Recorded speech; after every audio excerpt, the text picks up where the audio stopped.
Hi guys, welcome back to our channel Online Samayalarai. இன்னைக்கு நம்ம சேனல்ல கொஞ்சம் வித்தியாசமா கார போண்டா எப்படி செய்யறது அப்படினு பார்க்கலாம். இந்த ரெசிபி செய்யறதுக்கு ஃபர்ஸ்ட் 300 கிராம் உளுத்தம்பருப்பு, அதுக்கு அப்புறமா 100 கிராம் பச்சரிசி ரெண்டையும் நல்லா ஊற வச்சிருங்க. நம்ம ஊற வச்ச உளுத்தம்பருப்பு பச்சரிசி ரெண்டையும் சேர்த்து கிரைண்டர்ல அரைச்சுக்கோங்க. கிரைண்டர் இல்லை அப்படின்னா மிக்ஸி ஜாரில் கூட சேர்த்து அரைச்சிக்கலாம்.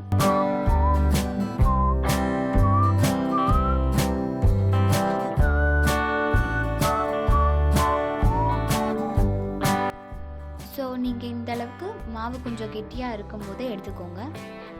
அந்த மாதிரி அரைச்சாதான் போண்டா போடும்போது ஒரு ஷேப் கிடைக்கும். இல்லைனா எண்ணெயில் போடும்போது ரொம்ப ஃப்ளாட் ஆகிடும். நெக்ஸ்ட்டு ஒரு பெரிய வெங்காயம் கட் பண்ணி வச்சுருக்கேன். அது கூட 2 பச்சை மிளகாய் கட் பண்ணி வச்சுருக்கேன். இது ரெண்டையும் நம்ம அரைச்சி வச்ச மாவு கூட ஆட் பண்ணிக்கலாம். இந்த போண்டா நார்மல் போண்டாவை விட டேஸ்ட் டோட்டலாக வேறு மாதிரி இருக்கும். ஸோ அந்த வீடியோவை ஸ்கிப் பண்ணாமல் ஃபுல்லாக பாருங்கள். அதுக்கப்புறமா 1.5 கப் அளவுக்கு முருங்கைக்கீரை சேர்த்துக்கலாம்.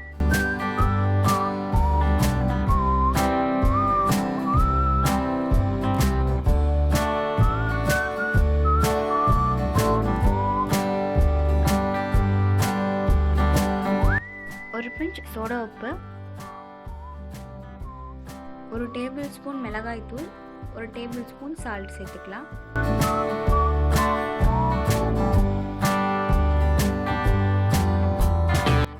இது எல்லாத்தையும் நல்லா மிக்ஸ் பண்ணிக்கோங்க.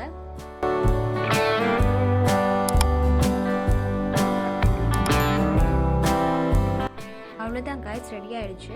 இதை எண்ணெயில் போட்டு பொரிச்சு எடுத்தால் போதும். வாங்க எண்ணெயில் போட்டு பொரிச்சு எடுத்துக்கலாம். இதை மீடியம் ஃப்ளேம்லேயே வச்சு நல்லா வேக விடுங்க. கோல்டன் ப்ரௌன் கலர் ஆகணும்.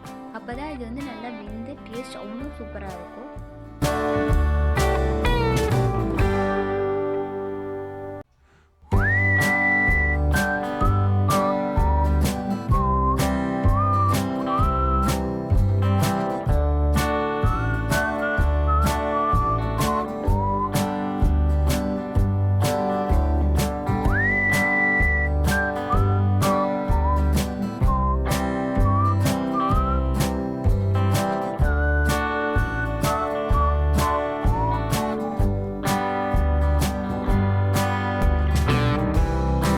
அவ்வளோதான் ஃப்ரெண்ட்ஸ், ரொம்ப சூப்பரான முருங்கைக்கீரை கார போண்டா ரெடி ஆகிடுச்சு.